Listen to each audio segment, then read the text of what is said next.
23 जनवरी 1969। अव्यक्तवाणी। अस्थियां हैं स्थिति की स्मृति दिलाने वाली। आज मैं आप सभी बच्चों से अव्यक्त रूप में मिलने आया हूँ। जो मेरे बच्चे अव्यक्त रूप में स्थित होंगे वही इसको समझ सकेंगे। आप सभी बच्चे अव्यक्त रूप में स्थित हो। किसको देख रहे हो? व्यक्त रूप में या अव्यक्त रूप में? आप व्यक्त हो या अव्यक्त? अगर व्यक्त में देखेंगे तो बाप को नहीं देख सकेंगे। आज अव्यक्त वतन से मुलाकात करने आया हूँ। अव्यक्त वतन में आवाज़ नहीं परंतु यहाँ आवाज़ में आया हूँ। आप सभी बच्चों के अंदर में कौन सा संकल्प चल रहा है? अभी यह अव्यक्त मुलाकात है। जैसे कल्प पहले मिसल बच्चों से रूह रुहान चल रही है। रूह रुहान करने मीठे मीठे बाबा ने आप सभी बच्चों से मिलने भेजा है। जो थे वह अब भी हैं।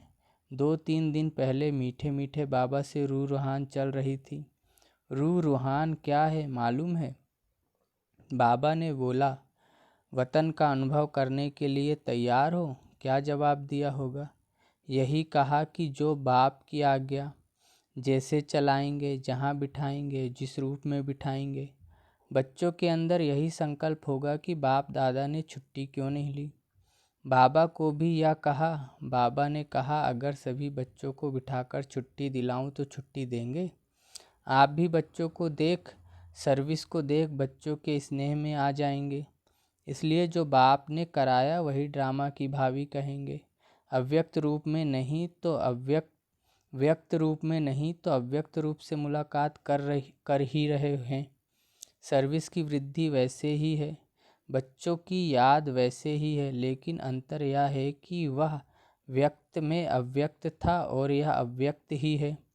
जो नैनों की मुलाकात जानते होंगे वह नैनों से इस छोटी सी मुलाकात में अपने प्रति शिक्षा डायरेक्शन ले लेंगे। आप सभी को वतन में तो आना ही है। बच्चों से मुलाकात करने के लिए हर वक्त हर समय तैयार ही रहते हैं। अब जहाँ तक बच्चों की जितनी बुद्धि क्लियर होगी उसी अनुसार ही अव्यक्त मिलन का अनुभव कर सकेंगे।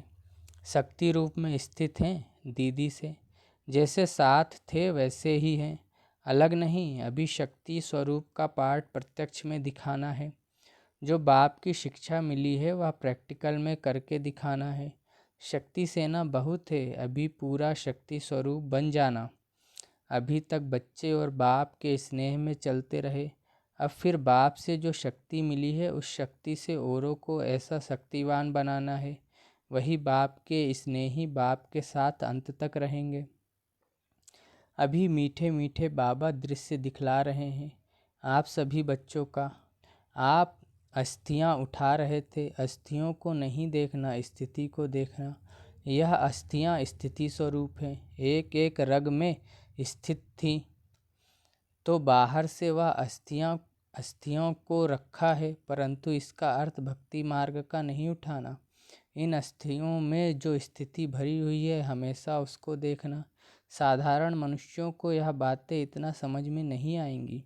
बच्चों का स्नेह है और सदा रहेगा, 21 जन्म तक रहेगा। आप सभी सतयुगी दुनिया में साथ नहीं चलेंगे, राज्य साथ नहीं पाएंगे। साथ ही है, साथ ही रहेंगे जन्म जन्मांतर तक। कभी भी ऐसा नहीं समझना बाप है दादा नहीं, या दादा है तो बाप नहीं। हम दोनों एक दो से एक पल भी अलग नहीं हो सकते।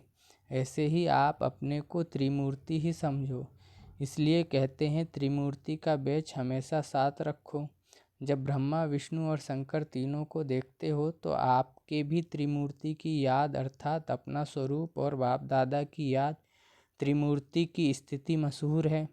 इसमें ही आप सभी बच्चों का कल्याण है। कल्याणकारी बाप जो कहते हैं, जो कराते हैं, उसमें ही कल्याण है। इसमें एक एक महावाक्य में, एक एक नज़र में बहुत कल्याण है।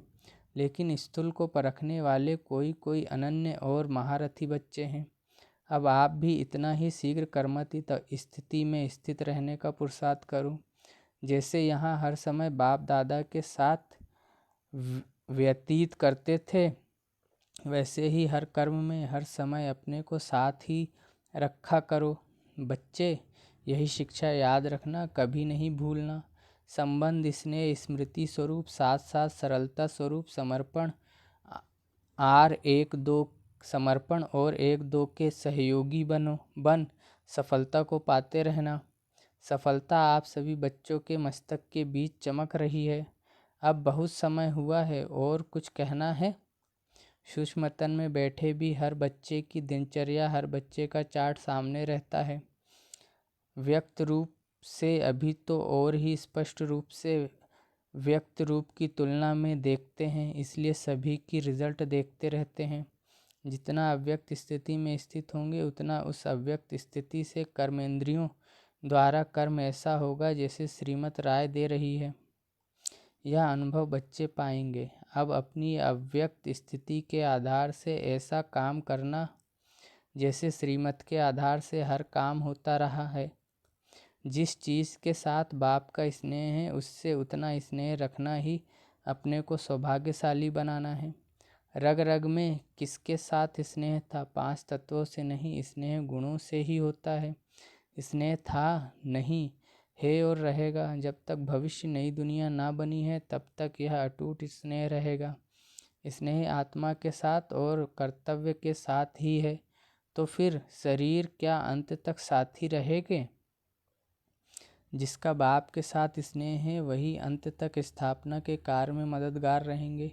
इसलिए स्नेही होने की कोशिश करो। कैसी भी माया आवे, मायाजीत बनना। जैसे बेच लगाते हो, वैसे मस्तक पर यह विजय का बेच लगाओ। मधुबन का नक्शा सारे वर्ल्ड के सामने म्यूजियम के रूप में होना चाहिए। अविनाशी भंडारा है, इसका और भी ज़्यादा शो करना है। जैसे सभी बच्चे पत्र लिखते थे, वैसे ही लिखते रहना। जैसे डायरेक्शन लेते थे, वैसे ही लेना। शरीर की बात दूसरी है, सर्विस वही है। इसलिए जो भी बात हो, मधुबन में लिखते रहना। अपना पूरा कनेक्शन रखना। दूसरों को भी अपनी अवस्था का सबूत देना। आपको देख और भी ऐसे करेंगे। विदाई के समय बाबा बोले, यह तो आप बच्चे जानते हो कि जो भी ड्रामा का पार्ट है, इसमें कोई गुप्त रहस्य भरा हुआ है। क्या रहस्य भरा हुआ है, वह समय प्रति समय सुनाते जाएंगे। अब तो आपका वही यादगार जो आकाश में है। दुनिया वाले इन आँखों से देखेंगे कि यह धरती के सितारे किसकी श्रीमत से चल रहे हैं। बाबा ने कहा है, ज़्यादा समय वहाँ नहीं बैठना। ओम शांति।